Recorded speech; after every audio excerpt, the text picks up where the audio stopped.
Shalom, saya Cici Cindy Taniaro, mahasiswa STTIK Jakarta, Prodi Teologi. Pada kesempatan kali ini, saya akan memberikan motivasi kepada Bapak atau Ibu sekalian untuk meningkatkan pendidikan kepada anak. Motivasi merupakan suatu dorongan yang timbul oleh adanya rangsangan dari dalam maupun dari luar, sehingga keinginan untuk mengadakan perubahan tingkah laku atau aktivitas tertentu lebih baik dari keadaan sebelumnya. Motivasi orang tua dalam memberikan pendidikan lanjutan bagi anak sangat penting bagi anak di masa yang akan datang. Tujuan motivasi ini adalah agar orang tua mengetahui motivasi yang diperlukan oleh anak serta untuk mengetahui faktor-faktor yang mempengaruhi orang tua dalam memberikan pendidikan lanjutan bagi anak. Setiap tahunnya ditemukan semakin banyak anak-anak yang tidak melanjutkan pendidikan. Di sini juga orang tua harus berperan untuk memberikan apa yang seharusnya anak-anak rasakan. Salah satunya pendidikan itu sendiri. Motivasi pertama yang anak rasakan adalah motivasi dari orang tua. Seharusnya orang tua yang memberikan motivasi agar anaknya bisa tetap melanjutkan pendidikan yang lebih tinggi lagi. Dalam menempuh jenjang pendidikan, beberapa faktor cukup memengaruhi. Salah satunya adalah faktor internal.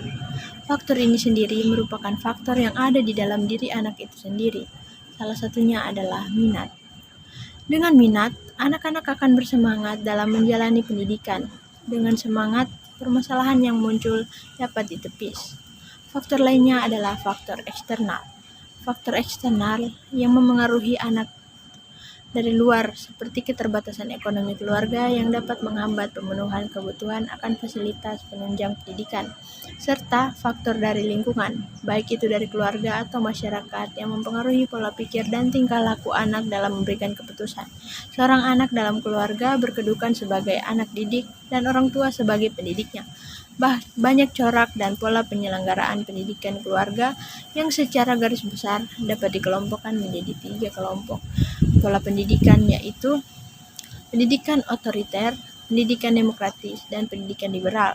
Kewajiban atau tanggung jawab orang tua terhadap anak-anaknya tidak hanya terbatas pada hal-hal yang sifatnya material saja, melainkan juga hal-hal yang sifatnya spiritual, seperti halnya pendidikan dan agama.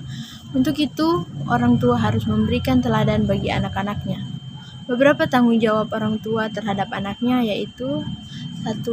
Pengalaman anak pada masa kanak-kanak.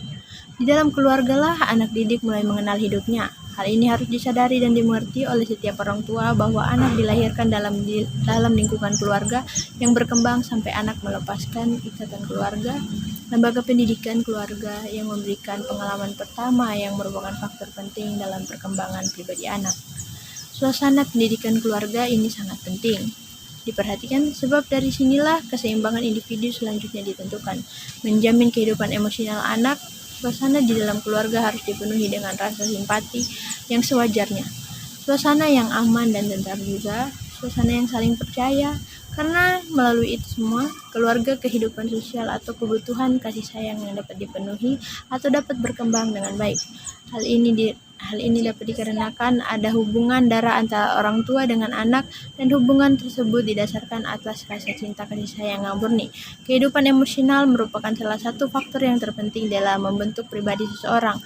Menanamkan dalam pendidikan moral dalam keluarga juga merupakan penanaman utama dasar moral bagi anak, yang biasanya tercermin dari dalam sikap dan perilaku orang tua sebagai teladan yang dapat dicontoh anak.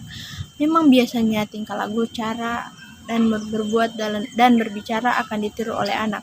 Dengan teladan ini melahirkan gejala identifikasi positifnya penyamaan diri yang dapat ditiru.